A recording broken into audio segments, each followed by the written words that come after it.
একটা চোর, চিটিংবাজ, বেঈমান, মির্জাফর, রেপিস্টদের পার্টি। তাই বাংলার লোক আজও বিজেপিকে ক্ষমতা থেকে দূর রেখেছে।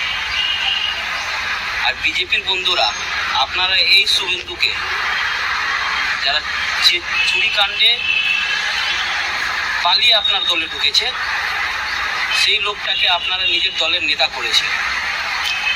আপনাদের থেকে বেহায়া, নির্লজ্জ মানুষ আমি দেখিনি। যদি সত্যি আপনাদের মধ্যে মানুষও বোধ থাকে, তো আপনারা এই চোর, চিটিং বা শুভেন্দুকে নিজের দল থেকে বিদায় দেন। সোশ্যাল মিডিয়ায় রাজ্যের মুখ্যমন্ত্রীর নামে আপত্তিকর মন্তব্য করার অভিযোগে এক তৃণমূল কর্মীকে গ্রেপ্তার করল দুর্গাপুর থানার পুলিশ। ধৃতের নাম মোহাম্মদ আশরাফ। তিনি দুর্গাপুরের বেনাচিতি এলাকার মসজিদ মহল্লার বাসিন্দা বলে পুলিশ সূত্রে জানা গেছে।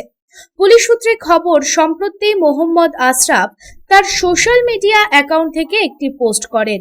অভিযোগ, সেই পোস্টে তিনি রাজ্যের মুখ্যমন্ত্রীকে নিয়ে আপত্তিকর মন্তব্য করেন। পাশাপাশি শান্তিকুঞ্জ এলাকায় তার উপস্থিতি নিয়েও বিতর্কিত মন্তব্য করা হয়েছে বলে অভিযোগ।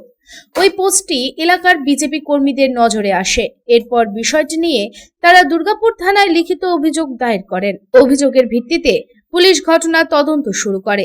সোশ্যাল মিডিয়ার পোস্ট এবং অন্যান্য তথ্য প্রমাণ খতিয়ে দেখার পর মোহাম্মদ আশরাফকে গ্রেপ্তার করা হয়।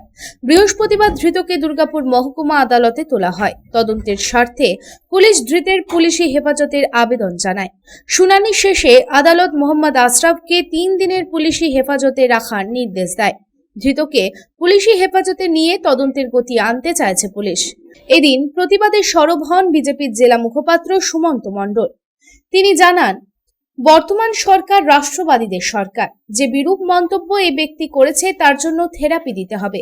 পুলিশ প্রশাসন এর বিরুদ্ধে আগামী দিনে লং থেরাপিও দিতে পারে। কিছু কিছু লোক ভুলে গেছে যে বর্তমান যে পশ্চিমবঙ্গের সরকার, এটা তাদের খালা আর ফুপা সরকার নয়, এটা রাষ্ট্রবাদীদের সরকার। তাই দীর্ঘদিনের মাথার ব্যামো তো মাঝে মাঝে চাড়া দিয়ে উঠছে।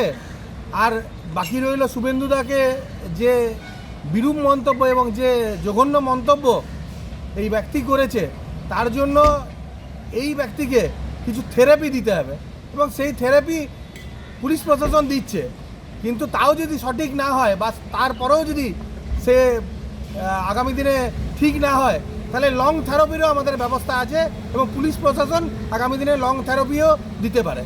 দুর্গাপুর থেকে সাধন রুজের রিপোর্ট, পাবলিক টাইমস।